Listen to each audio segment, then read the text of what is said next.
نحمدہ ونصلی علی رسولہ الکریم اما بعد فاعوذ باللہ من الشیطان الرجیم بسم اللہ الرحمن الرحیم رب اشرح لی صدری ویسر لی امری واحلل عقدۃ من لسانی یفقہوا قولی واجعل لی وزیرا من اہلی اللہم فقہنا فی الدین اللہم انی اسألک علما نافعا رزقا طیبا وعملا متقبلا آمین ثم آمین۔ السلام علیکم ورحمۃ اللہ وبرکاتہ۔ الحمدللہ ہماری قصص القرآن سیریز کا سلسلہ جاری ہے اور ہم سورۃ الکہف میں وارد ہونے والے واقعات کو دیکھ رہے تھے۔ ہم نے پچھلی 2 نشستوں میں اصحاب کہف کے واقعے کو دیکھا۔ اسی سے کچھ آگے چلیں تو آیت نمبر 32 میں اللہ سبحانہ تعالیٰ نے ایک مثال کے ذریعے بہت ہی خوبصورت ایک اہم پیغام دیا ہے، اس لیے اس مثال کو، اس واقعے کو سمجھنا، اس کو جاننا بہت ضروری ہے۔ اصل میں اس واقعے میں ان لوگوں کے لیے بھی سبق ہے جنہوں نے نبی صلی اللہ علیہ وسلم سے کہا تھا کہ آپ اپنے پاس سے ان غریب مسلمانوں کو اٹھا دیں، جن میں اشارہ حضرت بلال اور حضرت عمار رضی اللہ تعالیٰ عنہ کی طرف تھا کہ ان کو آپ اپنے پاس سے ہٹا دیں تو ہم آپ کے پاس بیٹھیں گے، کیونکہ ہم مال و دولت اور حسب نسب والے ہیں، جبکہ ان کے پاس یہ سب کچھ نہیں ہے۔ پھر اس مثال سے ان سورۃ القلم کی آیت نمبر 17 سے لے کر 33 تک جو بات کی گئی ہے اس کو بھی یہاں پر ذہن میں رکھنا چاہیے، جب کہا گیا تھا کہ بے شک ہم نے انہیں جانچا جیسا باغ والوں کو جانچا تھا، جب انہوں نے قسم کھائی کہ ضرور صبح ہوتے اس باغ کو کاٹ لیں گے اور انشاءاللہ نہیں کہہ رہے تھے، تو اس باغ پر تیرے رب کی طرف سے ایک پھیری کرنے والا پھیری کر گیا جبکہ وہ سو رہے تھے، تو صبح کے وقت وہ باغ سیاہ رات کی طرح ہو گیا۔ پھر انہوں نے صبح ہوتے ایک دوسرے کو پکارا کہ اگر تم کاٹنا چاہتے ہو تو صبح سویرے اپنی کھیتی پر چلو، تو وہ چلے جاتے اور آپس میں آہستہ آہستہ کہتے جا رہے تھے کہ ہرگز آج کوئی مسکین تمہارے پاس باغ میں آنے نہ پائے، اور وہ خود کو روکنے پر قادر سمجھتے ہوئے صبح سویرے چلے۔ پھر جب انہوں نے اس باغ کو دیکھا تو کہنے لگے بے شک ہم ضرور راستہ بھٹک گئے ہیں، بلکہ ہم محروم ہو گئے ہیں۔ ان میں جو بہتر تھا اس نے کہا کیا میں تم سے نہیں کہتا تھا کہ تم تسبیح کیوں نہیں کرتے؟ انہوں نے کہا ہمارا رب پاک ہے، بے شک ہم ظالم تھے۔ پھر وہ ایک دوسرے کی طرف ملامت کرتے متوجہ ہوئے، بولے ہائے ہماری خرابی، بے شک ہم سرکش تھے، امید ہے کہ ہمارا رب ہمیں اس سے بہتر بدل دے، یقیناً اب ہم اپنے رب کی طرف ہی رغبت کر رکھنے والے ہیں۔ سزا ایسی ہوتی ہے اور بے شک آخرت کی سزا سب سے بڑی ہے، کیا ہی اچھا ہوتا اگر لوگ جانتے۔ اسی طرح اس مقام پر اس مثال کو بھی اپنی نگاہ میں رکھیے گا جو سورہ مریم کی آیات 73 اور 74 میں آئی ہیں۔ فرمایا گیا وَإِذَا تُتْلَى عَلَيْهِمْ آیاتنا، اور جب ان کے سامنے ہماری روشن آیات کی تلاوت کی جاتی ہے تو کافر ایمان والوں سے کہتے ہیں دونوں گروہوں میں کس کا مکان بہتر اور مجلس اچھی ہے، اور ہم نے ان سے پہلے کتنی قومیں ہلاک کر دیں جو ساز و سامان میں اور دکھائی دینے میں ان سے زیادہ اچھے تھے۔ پھر اسی طرح اس مقام پر سورۃ المومنون کی آیت نمبر 55 سے 61 تک کو بھی ذہن میں رکھیے جب ہم یہ واقعہ پڑھ رہے ہوں گے۔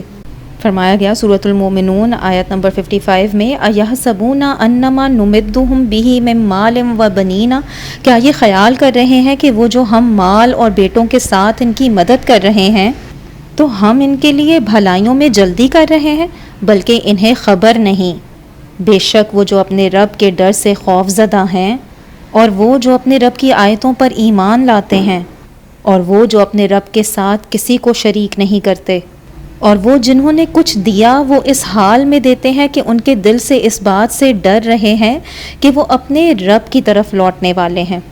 یہ لوگ بھلائیوں میں جلدی کرتے ہیں اور یہی بھلائیوں کی طرف سبقت لے جانے والے ہیں۔ پھر اسی طرح سورۃ السبا کی آیت نمبر 34 سے 36 تک بھی یہی بات سمجھائی گئی۔ وَمَا أَرْسَلْنَا فِي قَرْيَةٍ مِّن نَذِيرٍ إِلَّا قَالَ مُتْرَفُوهَا، اور ہم نے جب کبھی کسی شہر میں کوئی ڈر سنانے والا بھیجا تو وہاں کے خوشحال لوگوں نے یہی کہا کہ تم جس ہدایت کے ساتھ بھیجے گئے ہو ہم اس کے منکر ہیں، اور انہوں نے کہا ہم مال اور اولاد میں بڑھ کر ہیں اور ہمیں عذاب نہیں دیا جائے گا۔ تم فرماؤ بے شک میرا رب جس کے لیے چاہتا ہے رزق وسیع کرتا ہے اور تنگ فرماتا ہے، لیکن بہت لوگ نہیں جانتے۔ سورہ حامیم سجدہ کی آیت نمبر 49 اور 50 میں فرمایا گیا، بھلائی کے مانگنے سے انسان تھکتا نہیں، اور اگر اسے کوئی تکلیف پہنچ جائے تو مایوس اور نا امید ہو جاتا ہے، اور اگر ہم اسے اس تکلیف کے بعد جو اسے پہنچی تھی اپنی رحمت کا مزہ چکھائیں تو ضرور کہے گا یہ تو میرا حق ہے اور میرے گمان میں قیامت قائم نہ ہوگی، اور اگر میں اپنے رب کی طرف لوٹایا بھی گیا تو ضرور میرے لیے اس کے پاس بھی بھلائی ہی ہے۔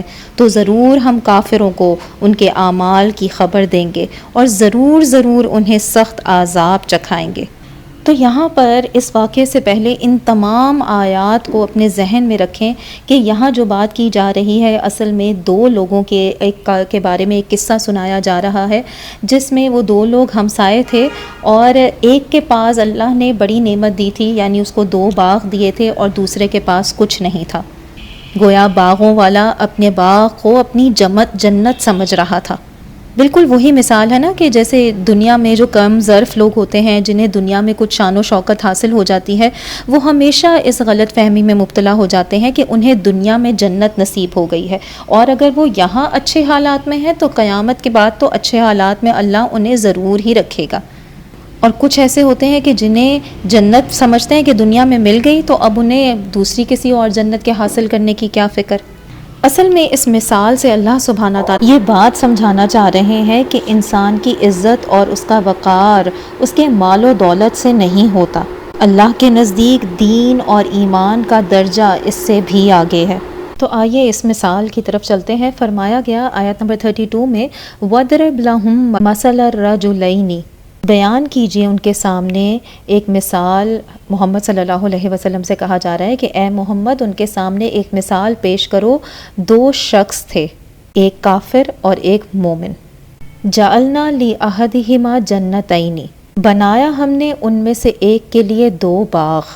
اب دیکھیں کہ اللہ سبحانہ تعالیٰ نے ان دونوں میں سے ایک کے لیے 2 باغ بنائے اور دوسرے کو محروم کر دیا۔ اللہ چاہتا تو یہ بھی کر سکتا تھا نا کہ دونوں کو ایک ایک دے دیتا، اس طرح دونوں کے پاس ایک ایک ہو جاتے، لیکن اللہ سبحانہ تعالیٰ نے ایسے نہیں کیا، ایک کو نہیں دیا اور ایک کو 2 دے دیے۔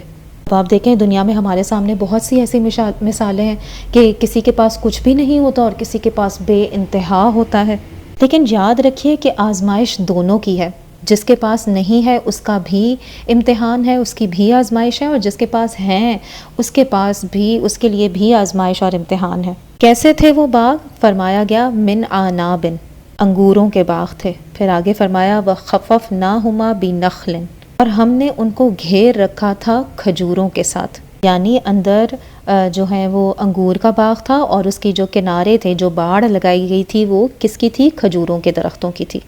وَجَعَلْنَا بَيْنَهُمَا زَرْعًا، اور ان دونوں کے درمیان ہم نے کاشت کی زمین رکھی۔ کوئی پکچر آپ کے ذہن میں آ رہی ہے کہ ایک خوبصورت باغ کی کیا نشانی ہوتی ہے؟ کہ اس کے مختلف لیولز ہوتے ہیں، مختلف طرح سے درخت، ایک طرح سے پہلے باؤنڈری میں اور پھر اور بہت بڑے، پھر اس سے چھوٹے لیول کے، پھر اس سے چھوٹے لیول کے، یعنی مختلف لیولز ہوتے ہیں۔ تو یہاں پر بنیادی طور پر وہ انگوروں کے باغ تھے، لیکن اس کی باڑ جو تھی وہ کھجور کے درختوں کی لگائی ہوئی تھی، اور ان کے درمیان میں جو ہے وہ کاشت کی جگہ چھوڑی ہوئی تھی، یعنی وہاں پر اور چیزیں کاشت کی جا سکتی تھیں۔ کلتا الجنتین، دونوں باغ، آتت اکولہا، وہ دونوں باغ خوب پھلے پھولے، یعنی وہ دونوں باغ بہت زرخیز تھے، یعنی بہت زبردست تھے، خوب پھل لاتے تھے۔ وَلَمْ تَظْلِم مِّنْهُ شَيْئًا، اور اس میں کوئی بھی ذرا سی بھی کسر نہیں چھوڑتے تھے، کمی نہیں کرتے تھے۔ وَفَجَّرْنَا خِلَالَهُمَا نَهَرًا، اور ہم نے پھاڑی ان کے درمیان نہریں، یعنی ان باغوں کے اندر ہم نے ایک نہر جاری کر دی۔ یعنی آپ سوچیں کہ کتنا خوبصورت باغ ہوگا کہ اس کے درمیان سے نہر بھی گزر رہی تھی، گویا اس باغ کو پانی کی بھی کوئی کمی نہیں تھی۔ وہ نہر خوبصورتی میں بھی اضافہ کر رہی تھی اور اس کے ساتھ ساتھ اسے سیراب بھی کر رہی تھی۔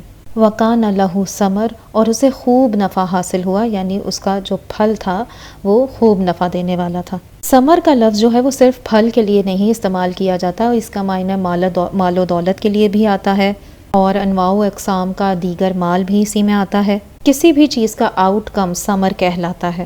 فرمایا گیا وَكَانَ لَهُ ثَمَر، اور اس باغ سے خوب نفع حاصل ہوتا تھا، بہت سا مال حاصل ہوتا تھا. اپنے ذہن میں کسی ایسے شخص کو، کسی ایسے لینڈ لارڈ کو لے کر آئیے جس کے پاس ایسا خوبصورت اور ایسا بہترین باغ ہو جس سے اسے اتنا نفع مل رہا ہو. تو یہ سب کچھ پانے کے بعد اس کا لہجہ کیسا ہوتا ہے، اس کا انداز کیسا ہوتا ہے، وہ دوسروں کے ساتھ کیسا رویہ اختیار کرتا ہے، معاملہ کیسا کرتا ہے، اس کی باتیں کیسی ہوتی ہیں. اگلی آیات سے آپ کو یہ سب پتہ چلے گا. فقال لصاحبہ، تو اس نے اپنے ساتھی سے کہا. صاحب مطلب دوست، ساتھی، کلیگ. وَهُوَ يُحَاوِرُهُ، اور وہ اس سے گفتگو کر رہا تھا، بات کر رہا تھا. وہ کیا کہہ رہا تھا؟ انا اکثر منکا مالا، میں مال میں تم سے کثرت رکھتا ہوں، یعنی میں تجھ سے زیادہ مالدار ہوں.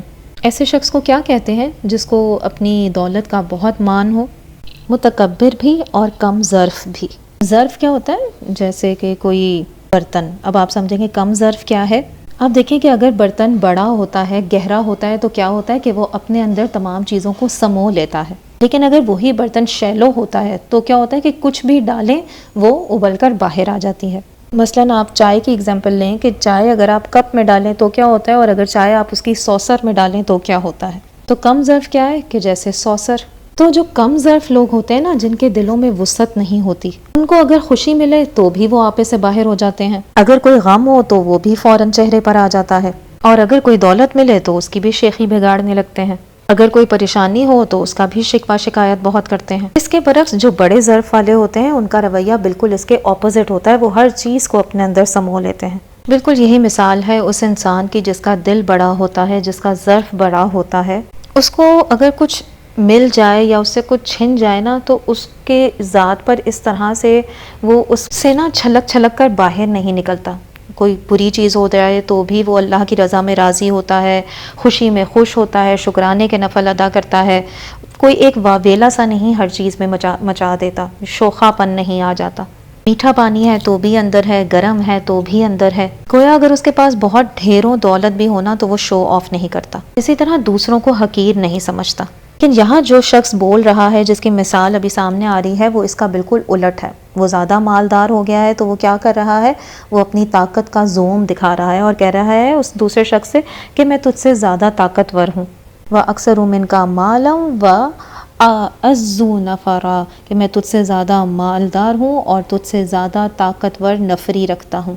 میرا خاندان، اولاد، مددگار، لوگ، خادم سب زیادہ ہیں. زیادہ لوگوں کو جانتا ہوں. بیسیکلی وہ کہنا چاہ رہا ہے کہ آئی ایم ویری پاپولر. عام طور پر ایسا ہی ہوتا ہے کہ جو زیادہ مالدار ہوتا ہے، جو زیادہ پاورفل ہوتا ہے، اس کے جاننے والے بھی زیادہ ہوتے ہیں. اور جو مسکین ہوتا ہے اس کے ملاقات، میل جول کم ہوتا ہے، کیونکہ لوگ اس سے تعلق رکھنا ہی نہیں چاہتے. اور پاورفل لوگوں سے لوگ تعلق رکھنا چاہتے ہیں اپنے کام، اپنے مطلب کے لیے. یہاں پر جس شخص کی مثال دی جا رہی ہے اس کو اپنی ان دو چیزوں پر بہت فخر تھا کہ میرا مال بھی بہت زیادہ ہے اور میں نفری میں بھی تم سے طاقتور ہوں. گویا کیا پتہ چل رہا ہے کہ مال اور تعداد کی کثرت انسان کو تکبر میں مبتلا کر دیتی ہے اور پھر انسان کم ظرف ہو جاتا ہے. کفار یہ اکثر کہا کرتے تھے کہ نبی صلی اللہ علیہ وسلم سے کہ ہمیں ان سے زیادہ فضیلت حاصل ہے کیونکہ ہم مال اور اولاد میں ان سے کثرت رکھتے ہیں. وَدَخَلَ جَنَّتَهُ، اور پھر وہ یہی باتیں کرتے کرتے اپنی جنت میں داخل ہوا. وَهُوَ ظَالِمٌ لِنَفْسِهِ، اور وہ اپنی جان پر، اپنے نفس پر ظلم کرنے والا تھا. گویا وہ اپنے نفس پر، خود پر ظلم کر رہا تھا. خود پہ ظلم کرنا کیا ہوتا ہے کہ جیسے تکبر، ناشکری، فخر، غرور، یہ سب کیا ہے دراصل؟ خود پر ظلم. وَهُوَ ظَالِمٌ لِنَفْسِهِ، ایسی باتیں کسی دوسرے کو نقصان نہیں دیتی بلکہ خود اپنے نفس کو نقصان دیتی ہیں. اچھا پھر اس نے کیا کہا؟ قَالَ مَا أَظُنُّ أَن تَبِيدَ هَٰذِهِ أَبَدًا، میں نہیں سمجھتا کہ یہ باغ، یہ دولت، یہ کبھی فنا ہوگی، یہ کبھی خراب ہوگا. میں نہیں سمجھتا کہ یہ سب کبھی تباہ ہوگا، کبھی ہلاک ہوگا. یعنی خوبصورت درختوں کو، پھلوں کو، پانی کو، پودوں کو، اچھے سین کو دیکھ کر فریب خوردہ ہو گیا، سیلف ڈسیپشن کا شکار ہو گیا. بیسیکلی یہ اس کی کم عقلی تھی کہ دنیا کی ظاہری دولت کو دیکھ کر وہ گھمنڈ کا شکار ہو گیا اور کہنے لگا کہ میرا یہ باغ کبھی بھی تباہ نہیں ہوگا.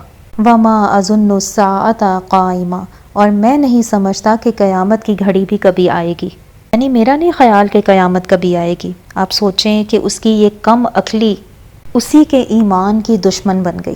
یہ ناسمجھی کی باتیں ہیں۔ لیکن آپ دیکھیں تو عام طور پر انسان کا حال یہی ہے کہ جب وہ دنیا کی رونقیں دیکھتا ہے نا تو اس دنیا میں ایسا گم ہو جاتا ہے کہ اسے یہ یاد نہیں رہتا کہ یہ دنیا فنا ہونے والی ہے، یہ وقت جو آج ہے یہ گزر جائے گا، یہ سب فانی ہے۔ بہرحال وہ شخص پھر کہتا ہے وَلَا إِن رُدِدتُّ إِلَىٰ رَبِّي، اور اگر کبھی مجھے اپنے رب کے حضور پلٹایا بھی گیا، لا اجدن خیرا منہا منقلبا، مزید خوش فہمی کہ مجھے اس سے بھی بہتر انجام ملے گا۔ یعنی اس کا کہنا تھا کہ اگر میں واپس پلٹایا گیا اپنے رب کی طرف کبھی تو ضرور میں اس سے بھی زیادہ شاندار جگہ پاؤں گا، مجھے اس سے بھی بہتر لوٹنے کی جگہ ملے گی، کیونکہ میرے رب نے مجھے دنیا میں جو اتنا نوازا ہوا ہے نا۔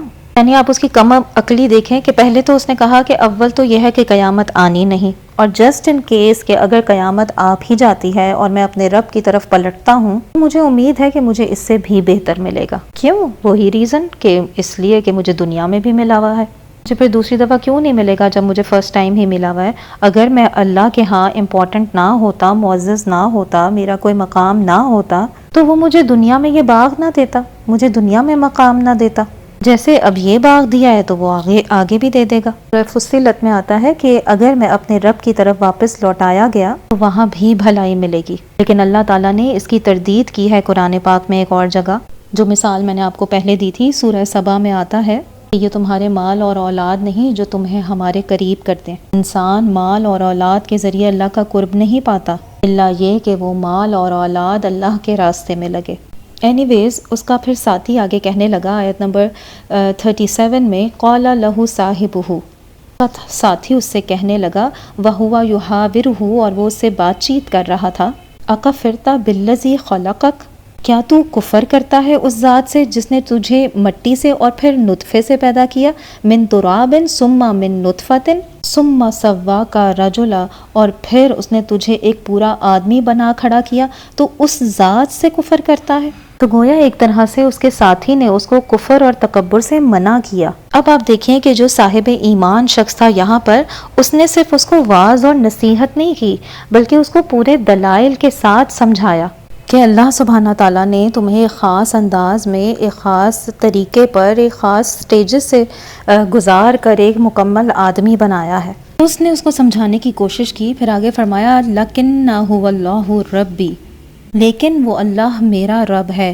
وَلَا أُشْرِكُ بِرَبِّي أَحَدًا، اور میں اس کے ساتھ کسی کو شریک نہیں کرتا، کیونکہ وہ وحدہ لا شریک ہے، اس کا کوئی شریک ہے ہی نہیں۔ تم اگر شرک کرتے ہو تو تمہاری مرضی، تم آخرت کا انکار کرتے ہو تو تمہاری ذمہ داری، لیکن میں شرک نہیں کرتا۔ اچھا آپ دیکھیں کہ وہ شخص یہ بھی کہہ سکتا تھا کہ تم شرک نہ کرو، شرک اچھا نہیں، لیکن اس نے یہ کیوں کہا کہ میں اپنے رب کے ساتھ کسی کو شریک نہیں ٹھہراتا؟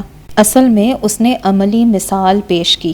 پھر آگے فرمایا گیا آیت نمبر 39 میں، وَلَوْلَا إِذْ دَخَلْتَ جَنَّتَكَ قُلْتَ مَا شَاءَ اللَّهُ، اور جب تو اپنی جنت میں داخل ہو رہا تھا تو اس وقت تیری زبان سے یہ کیوں نہ نکلا کہ ما شاء اللہ لا قوت الا باللہ، جو نعمتیں تمہیں اللہ نے دی ہیں ان کو دیکھ کر تم اللہ ہی کو یاد کیوں نہیں کرتے، ما شاء اللہ کیوں نہیں کہتے؟ کیونکہ دین کا حکم کیا ہے کہ اللہ سبحانہ تعالیٰ انسان کو جو بھی نعمتیں دے وہ ان نعمتوں کو اپنا ذاتی کمال نہ سمجھے، جب بھی کوئی تعریف کرے، جب بھی کسی نعمت کو دیکھ کر دل خوش ہو تو کیا کہے؟ ماشاء اللہ۔ تو اس نے کہا کہ تم اپنے باغ میں داخل ہوتے وقت ماشاء اللہ کیوں نہیں کہتے؟ لا قوت الا باللہ، نہیں کوئی قوت مگر اللہ کی۔ ان ترانی، اگر تم مجھے دیکھتے ہو، انا کہ میں، اقل من کا مالا و ولدا، تم سے مال اور اولاد میں کم ہوں، یعنی اگر تم میرے بارے میں یہ گمان کرتے ہو کہ میرے پاس تمہارے مقابلے میں مال اور اولاد کم ہے، میں تم سے کمتر ہوں، تو کوئی بات نہیں، مجھے اس کا غم نہیں۔ فَعَسَىٰ، مجھے امید ہے، ربی کہ میرا رب، ان یؤتینی خیرا من جنتک، مجھے تیری جنت سے بہتر عطا کرے گا، وَيُرْسِلَ عَلَيْهَا حُسْبَانًا، اور تیری جنت پر آسمان سے، من السمائی، آسمان سے کوئی آفت بھیج دے گا، کوئی عذاب بھیج دے گا، فَتُصْبِحَ صَعِيدًا زَلَقًا، تو وہ صاف میدان بن کر رہ جائے گا، چٹیل، ایسی ملائم زمین کہ جس پر کوئی قدم نہ جمتا ہو، بنجر میدان جس میں کچھ نہ اگے، جیسے آپ پلستر کر دیتے ہیں نا زمین کو تو اس پر کچھ اگتا نہیں ہے پھر، ملائم ہو جاتا ہے نا، اس پر پھسلتے تو ضرور ہیں لیکن اس پر ہم کوئی کچھ کاشت نہیں کر سکتے، کچھ اگا نہیں سکتے۔ تو اسی زمین کی طرف یہاں پر اشارہ ہے، یعنی جس باغ کے بارے میں تمہارا یہ گمان ہے کہ اس کو کوئی زوال نہیں آئے گا، یہ باغ فنا نہیں ہوگا اور قیامت نہیں آئے گی، تو کچھ دور نہیں کہ اللہ تمہارے اس بول پر تمہیں پکڑ لے اور تم پر آسمان سے کوئی عذاب، کوئی آفت بھیج دے۔ حسبان کا جو لفظ ہے، ابن عباس نے اس کی تفسیر کی ہے کہ آسمانی عذاب۔ اب آسمانی عذاب کون سے ہوتے ہیں؟ مثلاً بارش۔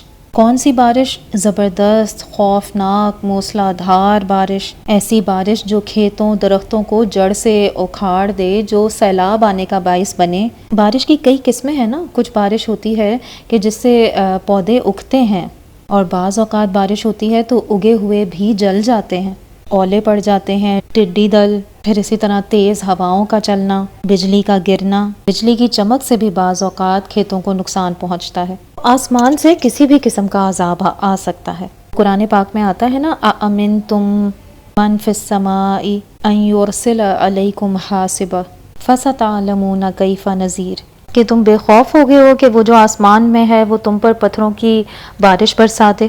تو بات یہاں پر یہ ہے کہ اس شخص نے اپنے ساتھی کو سمجھایا کہ ایسی بات مت کرو، ایسی کفر کی بات، کہیں ایسا نہ ہو کہ تمہاری جنت اور تمہارا باغ تباہ ہو جائے، اور یہ بھی پاسبلٹی ہے کہ آج اگر میرے پاس نہیں ہے تو کل مجھے بھی مل جائے۔ کیا ہمارے پاس دنیا میں ایسے بہت سی مثالیں ہمارے سامنے موجود نہیں ہیں کہ ایسا وقت ہوتا ہے کہ ایک شخص کے پاس بہت کچھ ہوتا ہے، اور پھر ایک ایسا وقت آتا ہے کہ اس کے پاس کچھ بھی نہیں رہتا، اور کوئی ایسا شخص ہوتا ہے کہ جس کے پاس کچھ نہیں ہوتا، اور یہ وقت بھی آتا ہے کہ پھر اس کے پاس سب کچھ ہوتا ہے۔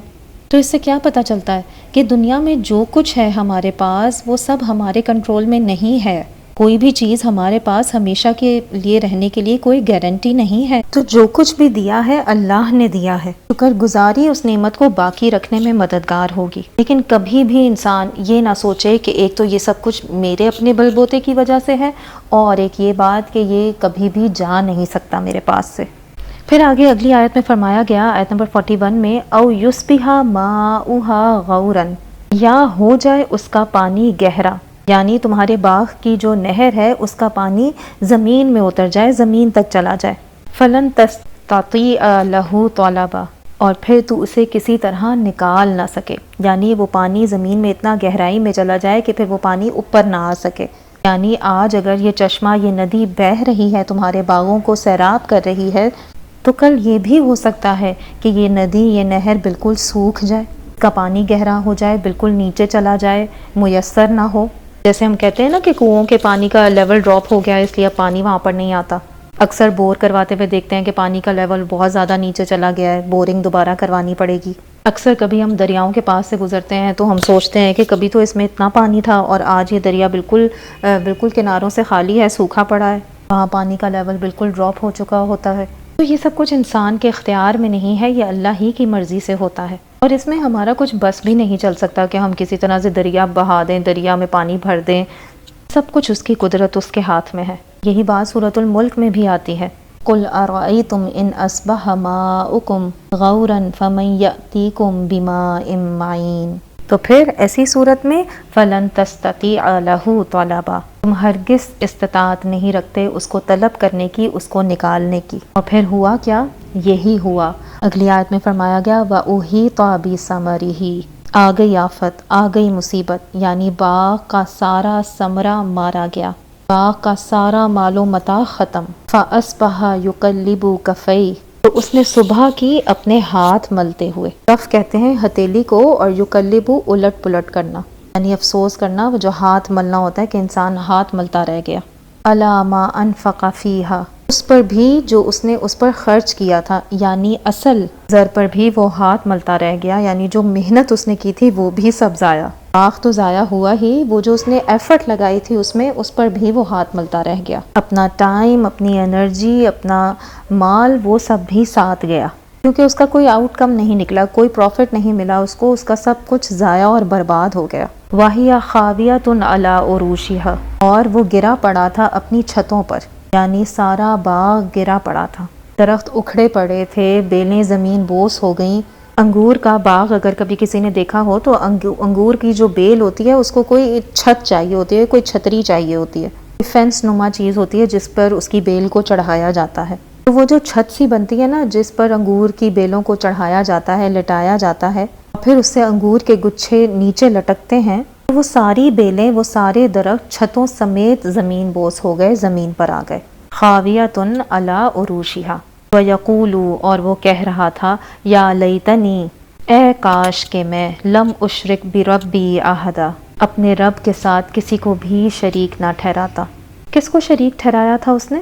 دولت کو، مال و دولت کو. اگر ہم دیکھیں تو پچھلے واقعے میں اصحاب کہف نے اللہ پر بھروسہ کیا تھا، اور اللہ پر بھروسہ کرتے ہوئے اپنا مال اور متاع چھوڑ کر غار میں چلے گئے تو اللہ نے وہ سب کچھ ان کو لوٹا دیا، ان کی عزت اکرام، ان کا سب واپس مل گیا.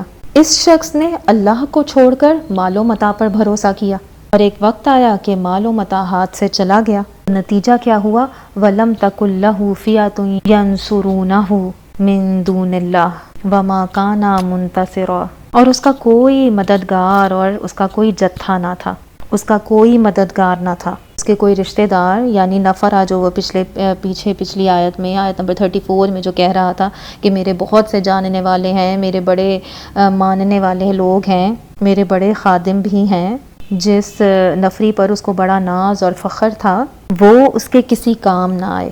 وَلَمْ تَكُنْ لَهُ فِئَةٌ يَنْصُرُونَهُ مِن دُونِ اللَّهِ، اللہ سے بچانے والا اسے کوئی نہ تھا، کوئی آگے نہیں بڑھا، کسی نے مدد نہیں کی. کیونکہ عام طور پر کیا ہوتا ہے کہ جب کسی کا مال چلا جاتا ہے تو وہ لوگ جو اس مال کی وجہ سے ہی اس کے آس پاس تھے، اس کے ارد گرد تھے، وہ بھی چلے جاتے ہیں. وَمَا كَانَ مُنْتَصِرًا، اور نہ تھا وہ بدلہ لینے والا، اور نہ کر سکا وہ آپ ہی اس آفت کا مقابلہ. انتصار کہتے ہیں ظالم سے بچنے کو. تو بات یہاں پر یہ ہے کہ اس کو پھر حقیقت سمجھ میں آ گئی، سب کچھ اپنا لوٹا کر، اللہ کو چھوڑ کر جن چیزوں کو میں نے سہارا سمجھا ہوا تھا وہ سہارا تو بڑا کمزور سہارا تھا. هُنَالِكَ الْوَلَایَةُ لِلَّهِ الْحَقِّ، هُنَالِكَ یعنی اس وقت، اس موقع پر یہ بات ثابت ہو گئی، یہ بات معلوم ہو گئی. کیا بات؟ کہ الولایت، ولایت کہتے ہیں سلطان، قدرت، امارت، دوستی، حکومت، ملک کے معنوں میں بھی للہ، اللہ ہی کے لیے ہے. الحق، برحق، وہ خیر ثوابا، وہی بہترین ہے ثواب کے لیے، وہ خیر عقبا، اور انجام کے اعتبار سے، یعنی وہ کام جو اللہ کے لیے کیے جائیں، اللہ کے لیے انجام دیے جائیں، ان کا صلہ بہت بہترین ہے اور ان کا انجام بھی بہت قابل تعریف ہوتا ہے. تو بات اصل میں یہ ہے کہ اصل ولایت، اصل مدد، اصل طاقت، حکومت کس کی ہے؟ اللہ کی. اللہ سبحانہ تعالیٰ ہی کے پاس اچھا ثواب ہے اور وہی بہتر انجام سے ہمیں آراستہ کر سکتا ہے، دنیا میں بھی اور آخرت میں بھی. قیامت کے دن بھی ہم کہتے ہیں نا مالک یوم الدین. تو گویا خلاصہ کیا ہے، انجام کیا ہے؟ کیا بات ہمیں اس واقعے سے سمجھ آئی؟ اب سمجھ آ رہی ہے کہ ایک جمعے سے دوسرے جمعے تک نور کیسے ہوگا، کیونکہ مال کا فتنہ، دولت کا فتنہ ایک بہت بڑا فتنہ ہے، اور عام طور پر انسان دولت کی دیوی کو خدا کے ساتھ شریک کر دیتا ہے، دولت پر ایسا بھروسہ شروع کر دیتا ہے جو دراصل اللہ سبحانہ تعالیٰ پر کرنا چاہیے. دولت کی وجہ سے انسان بعض اوقات خام خیالی، کم عقلی کا شکار ہو جاتا ہے، اور پھر وہ زوم میں یہ سمجھتا ہے کہ یہ نعمت جو مجھے ملی ہے یہ کبھی مجھ سے چھننے والی نہیں، اور اگر میرے پاس سے چلی گئی اور میں لوٹ کر رب کی طرف ایک دن چلا گیا، قیامت آ گئی، تو پھر مجھے جیسا دنیا میں اتنا نوازا گیا وہاں پر بھی لازماً نوازا جائے گا. تو گویا ہمیں کرنا کیا ہے کہ دنیا کی نعمتیں جب ملیں، دنیا کے خزانے جب ملیں تو اللہ کا شکر ادا کریں، اسے اپنے بل بوتے پر نہیں بلکہ اللہ کی نعمتیں سمجھیں، اللہ کا احسان اور کرم سمجھیں کہ اس نے آپ کو نوازا، آپ اس قابل نہیں تھے. ان نعمتوں پر اللہ کا شکر ادا کر کر انہیں راہ حق پر، اللہ کی راہ میں خرچ کریں، اور اپنی نظر جنت کے خزانوں پر رکھیں.